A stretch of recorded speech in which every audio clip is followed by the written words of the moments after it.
Olá, meus amigos e minhas amigas. Pois a vida dos clubes gaúchos está praticamente definida no Campeonato Brasileiro. Eu digo praticamente porque ainda há alguma definição em relação à colocação final de alguns e a possibilidade de jogar ou não uma competição sul-americana. E eu explico.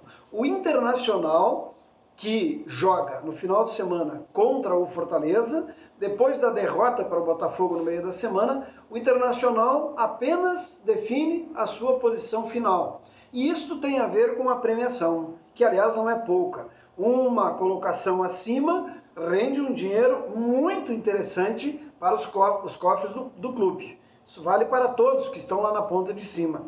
O Internacional, portanto, que poderia ainda contra o jogo do Botafogo pensar ou sonhar com uma possibilidade de Campeonato Brasileiro, essa possibilidade não existe mais. O Inter perdeu uma partida em que tomou um gol logo no comecinho da partida, dominou o resto do jogo, mas não teve competência para fazer pelo menos o gol de empate. Então o Inter agora briga apenas para ser o quê?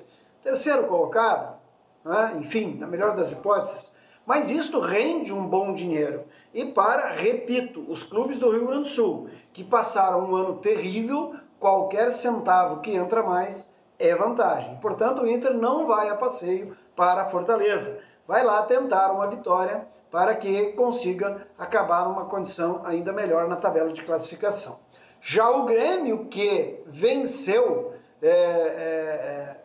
os obstáculos que tinha pela frente aí no caminho, na reta final, e conseguiu se livrar matematicamente do rebaixamento. Bom, o Grêmio vai ter que encarar a equipe do Corinthians. O Grêmio não está ainda garantido na Sul-Americana. Ele vai precisar de uma vitória para ficar tranquilo, talvez com um empate consiga isso, mas aí vai depender de resultados paralelos. Portanto, o jogo do Grêmio contra o Corinthians na Arena é um jogo extremamente importante.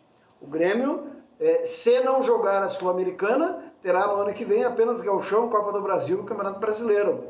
O Grêmio, de tanta tradição sul-americana, ficaria de fora das competições organizadas pela Conmebol. Portanto, vale muito esse jogo do domingo e vale também, de uma certa maneira, uma afirmação para o time e para o torcedor de que pelo menos na reta final o time deu uma engrenada.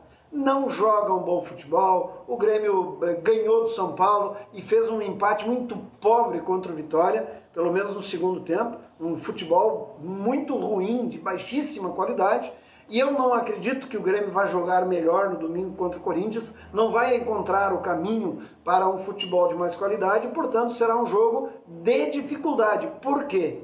Porque o Corinthians, que está em ascensão, é quase a sensação da reta final do Campeonato Brasileiro, o Corinthians briga por vaga na Libertadores e virá para a Arena tentando essa condição, e o Grêmio terá que jogar muito mais futebol se quiser sair vitorioso desse confronto. E o Juventude, bom, o Juventude que já tinha gente fazendo a preparação do funeral do Juventude, pois o Juventude encarreirou resultados bons, com vitórias muito importantes e maiúsculas, como foi a vitória contra o São Paulo, em São Paulo, e acabou se livrando do rebaixamento. E, de quebra, disputa com o Grêmio a condição de jogar a Sul-Americana. Veja como é o futebol, como é dinâmico e como as coisas mudam em tão pouco tempo. Mas o importante disto tudo é que o Internacional tem vaga na Libertadores e Grêmio e Juventude estão livres da possibilidade do descenso.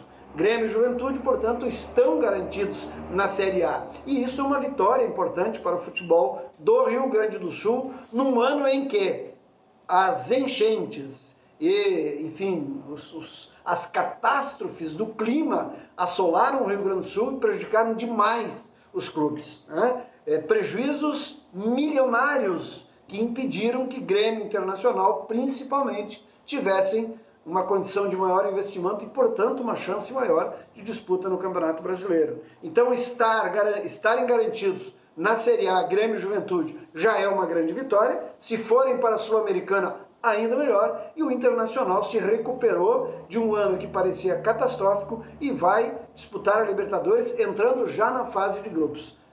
Não há muito para se reclamar do futebol gaúcho neste ano. É preciso, portanto, comemorar estes resultados. Muito obrigado por nos acompanhar aqui nas plataformas da RDK. Se puder, curta o nosso conteúdo e compartilhe. Eu volto na próxima terça-feira.